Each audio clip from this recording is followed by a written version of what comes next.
ఇక ఈ వీడియోతో అయితే అమ్మవారి వీడియోస్ అయితే అయిపోయినట్లే. చాలా వరకు అంటే అమ్మవారి విగ్రహ ప్రతిష్ట అనేది ఇక్కడితో అయితే అయిపోయింది వీడియోస్ అయితే.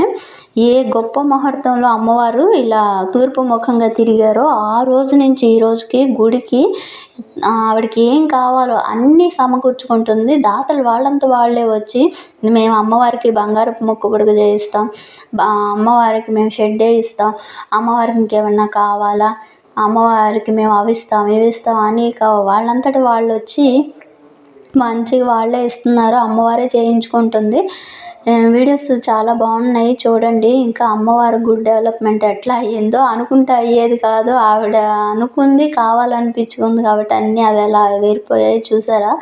చల్లని తల్లి, అంకమ్మ తల్లి. ఇక ఈ విధంగా అయితే అమ్మవారు స్థాన చలనం తూర్పు ముఖంగా తిరిగారు. అంత బాగుంటుందని పంతులు గారు చెప్పారు.